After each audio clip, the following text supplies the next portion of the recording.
The great Stoic philosopher Epictetus once said, "The important thing is to just make friends with those who lift you up, people whose presence is to help you reach your full potential." Maybe you've heard the saying, "You are the average of the year, the person you spend the most time with." Today we're going to explore this ideal from the perspective of Stoic philosophy. So we're going to talk about 7 types of people who can derail direction of your self-development progress, according to Stoic philosophy, and how to navigate these difficult relationships. The types of people who should avoid a complaining person. We all have a friend, relatives, or colleagues always find fault in everything, even if it's the weather, work, or even food at a famous restaurant. They never miss a chance to express dissatisfaction. Now you might be wondering, what does this have to do with me? I can ignore them, but it's not as easy as you think. Constant exposure to such negativity, it will affect your mental health. It's like a tap leakage, it's slowly draining your emotional energy. Stoicism, it teaches us to focus on possible solutions instead of focusing on problems. For example, imagine you're working on a project with someone who complains frequently.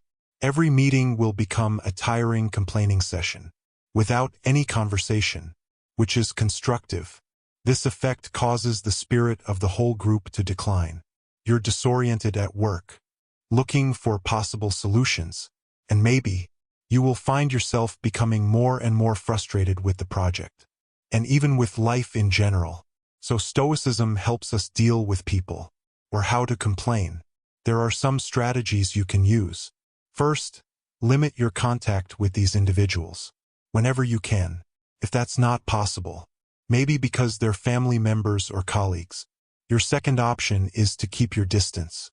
Mentally speaking, when they criticize, let's treat their complaints like a storm, going through loud and disturbing. But in the end, it's only temporary. The storm is always helpless. The mountains are motionless. It's your own inner peace. Your third choice is the direction of the conversation, the direction of the solution, or change the subject to a more constructive topic. According to Marcus Aurelius, you have power in your mind and not outside events. Realize this and you will find strength. Stoic wisdom transcends time. This encourages us. Protect the peace of your spirit. Make sure that negativity from people who complain chronically doesn't take us off the road. Our Stoics, it's about resilience and virtue. 2 people who say negative things, or criticism. Imagine it like this. You're an artist painting a canvas. Each stroke will add a color, depth and vitality for your vision. And then a critic. They walk into your office, look at your work, and immediately started criticizing it. Are you sure about the color? It doesn't look very realistic. Most artists never do anything like this. Their words are like the gray strokes that begin. Blur out your vivid picture. This is not constructive criticism, and bring value to your work. Instead, there's a persistent atmosphere of doubt and negativity. For example, suppose you're excited about following the path. New career. You've done your research, talked to experts in this field, and maybe even take some preliminary courses. When you share your enthusiasm with these people, they quickly listed all the reasons. Make that not work. The market is too competitive. Do you have the right skills? If you lose 7, then SAO. Not long after, their doubts. It starts to become your own doubt. And that confident vision that you have starts to falter. Now, how do you deal with people who are critical, especially if they can be close to you? A unique solution, but the effect is to get advice from them, instead of just sharing your plans or aspirations. When people are assigned to advisory roles, they're less likely to attack your ideas outright, and can bring out more constructive feedback. Another method is about reversing the situation through a technique called positive confrontation. Instead of absorbing their negativity, let's challenge them to come up with a solution. If they say, "You'll never be able to switch careers," at this stage, let's argue that that's an interesting point. So how do you think? so that one can successfully change careers. This doesn't just deflect negativity, but also encourages a form of conversation. It's more constructive. Remember what the Stoic philosopher said: we have 2 ears and 1 mouth, to be able to hear twice as much talk. Listen. It doesn't mean absorbing people's negativity. It means recognizing input, valuable from the mere noise. When the critics start obscuring your picture by the nuances of their suspicions, take a step back and listen.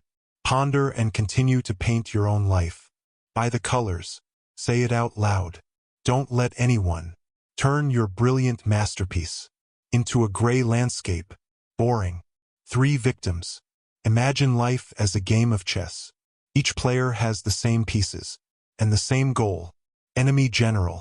You think strategically, sacrifice some of it and take some risks. People who always consider themselves victims.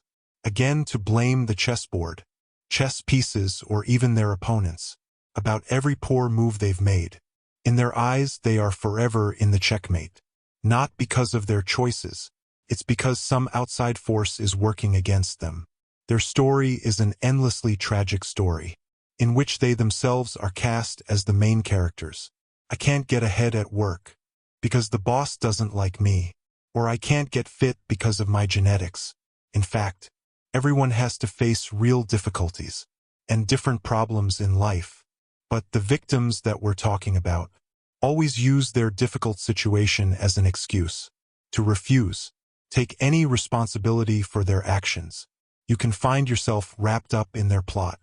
Maybe the supporting characters always need to rescue them. Suppose you've spent countless hours. Time to hear a friend blame the 7. Failure in a relationship. It was entirely on the ex-lover's side. This doesn't just take up your time. It can also make you adopt a victim mindset. The same in my own life. So, what are your moves when dealing with victims? Could be their savior. Give a wealth of advice and emotional support. But for the Stoics, they're not going to do that. They advise you should draw a solid line to protect one's own mental state. That can use a technique. It's called compassionate separation. Detective compasses. Showing empathy and kindness. Don't try to rescue them out of situations where they need to. Self-directed. Listen to me, but don't be a problem solver. Continuously give them. Marcus Aurelius once said, the best way to revenge. It's not about being the one who causes injustice. If you find yourself caught up in the story of the victims, let's fight back. I want to help you to be yourself. Control your own chessboard. Make the water go. And remember that, in the chess game of life, being permanently in a checkered position, usually by choice, is not fate. Let's move your chess piece forward. Use the necessary sacrifice strategy, and play not for revenge or trade, but to grow and become wiser. For people who are so active that they are toxic. You've probably met people like this before. They're always optimistic, happy, and always full of positive emotions. They always advise you, just have fun. When you're going through a hard time, banish your emotions and experiences with optimism. Frivolous. Imagine your life as a garden. There's flowers, but there's also weeds and pests. However, a person who's so aggressive that he's toxic is determined to ignore whatever it is. It's not a rose in bloom. They said there's bugs on your leaves. Let's focus on the flowers. Don't let the negative intruding into your garden, even though it sounds exciting, but their approach can make you feel worthless, and it's not true. Let's say you're going through a difficult breakup. You are sad, confused, and looking for emotional balance. The advice of these people will be, the sea has a lot of fish. There are better people in this world. Smile and have fun. This kind of excessive positivity. Ignore the complexity of human emotions and the reality of life's challenges. How do you take care of your garden without letting the positive people get toxic? Trample it by assuming only good things can survive. There's a strategy. It's about engaging them in a discussion, including light and darkness. If they say, look on the positive side, at least you're healthy. You can answer yes. I'm so grateful for my health. But I also have the right to be sad, upset about this issue. Both emotions can exist at the same time. You can also use, it's what psychologists call it, the level of detail of emotions, the ability to feel and differentiate between different types of emotions, both positive and negative. When someone's so aggressive that they're toxic urges, you just need to be happy. Take a moment to acknowledge. And labels for your nuanced emotions. I feel a little sad today for the sake of, and that's not cool. Could be a positive statement. It releases negative energy. To talk about Stoic thought, Seneca once said, real happiness is to understand our duty for God and man.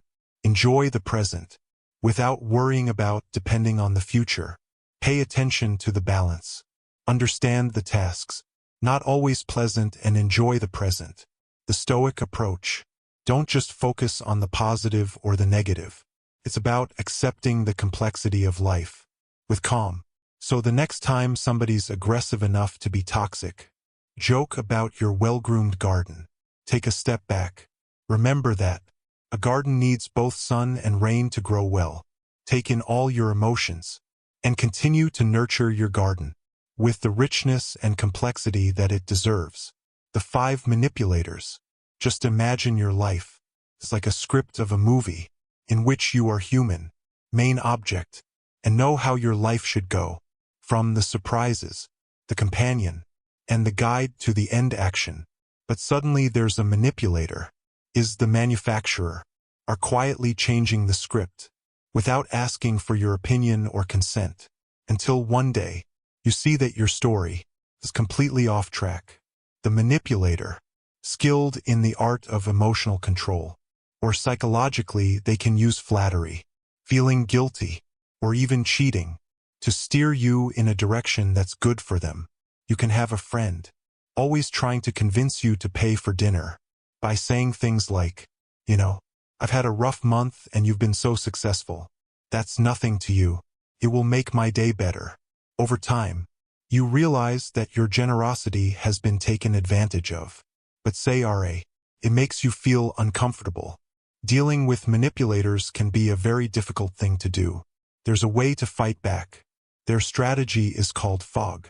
This technique involves giving consent, with anything in words, of the manipulator, but refuse to be swayed by coercion. In terms of emotions, if they say, you are very successful and you should pay for dinner, you can respond, you're right that I'm as successful as we are. Let's split the bill like we usually do. In another negative way, is to set clear boundaries and enforce them. If the manipulator wants you to lend them money, or commitment, do things that you feel uncomfortable with. Learn how to speak assertively. Keep a calm tone and clear speech. I can't lend you money, but I'm here to provide emotional support. Set boundaries while maintaining friendships. Inspired by Stoic thought, the Epictetus warns us that we can't choose external circumstances, but we can always choose how to react to them. The manipulators, they grow based on reactions. I can predict from you. They manipulate kindness, feeling guilty, or your wish for approval. By choosing different feedback, you'll regain control of your script. So, if you notice a manipulator stalking you, in my life, remember that you are the one holding the pen. The story is yours. And although the cast can include many different characters, the journey of the main character, your journey, must always be driven by values and your own decisions. Take back your script, and don't let anyone manipulate your life story. 6 time your bloodsucker time. It's just people who do, wasting other people's time in an unnecessary way. Just imagine your daily routine, like a orchestrated symphony, carefully each corresponding instrument for a task. And when we play together, they'll create a harmonious balance. But then there was a time. The time fan peer joined the howl of dissonance. Submerge your melody, and turn your beautiful creation into noise. Glaritai. Time-sucking bloodsuckers aren't necessarily toxic. They're actually quite benign. Could be a career, constantly interrupting you with trivial questions. Turn your day into a productive one, into a series of discrete moments. Or maybe, is a friend who's invited to countless social events that you're not interested in. It makes you feel compelled to attend, and it's a waste of time, your strength. These interactions doesn't seem to affect you at the moment, but the cumulative effect can cause profound disturbances over time. So, how do you protect your symphony from the bloodsuckers of time? To undermine an effective strategy is the Pomodoro technique, a method of time management. Included, divide your work into time periods. The rule is every 25 minutes. There will be a short break. During these times, make it clear that you don't want to be disturbed. This sets a boundary to protect the working time. You're most effective, not to be wasted. If you see, I'm dealing with a bloodsucker, remember that saying no is not just okay. It's also essential for your health. Instead of making complicated excuses, just a simple sentence. I'm very grateful for your invitation, but I'm sorry I can't participate enough. Rejecting the invitation is not rejecting the person. It's an affirmation of one's own needs and priorities. Seneca used to say, "Life is long enough to live well." Stoicism teaches us, time is one of the resources, our most precious. It needs to be distributed wisely. That's the picture. That's up there. We paint a portrait of our lives, and we should be very selective about AI and what's worth our caresses. In the great symphony of your life, make sure that every note, every instrument, every melody, is all in line with your great purpose. Don't let that noisy AI intrusion to make your symphony go haywire. Keep your perspective and live with purpose. Make sure that every moment goes by as a well-played note. In your masterpiece symphony, think about yourself. When we get to the last part of the journey, discover today about characters who can deflect the path to resilience and our Stoic wisdom. Don't forget that self-awareness is key. It's very easy to recognize these types of people in the people around us, but the task is more difficult and more intelligent than looking. Get yourself back. Whether you are accidentally close one of these roles in the lives of others, remember that Stoicism is not just about navigating the world. It's about understanding and improving yourself. If the content in today's video has sparked an awareness, an enlightenment, or even just a minute inside of you, I'd love to hear your opinion. In the comments section, write down your thoughts, share your experience, and engage in a conversation. Can be enriched the understanding of all of us. So until next time, pray for your choices in accordance with your virtue. Pray for your actions. It reflects your wisdom. And pray for your life. It's the masterpiece you want to create.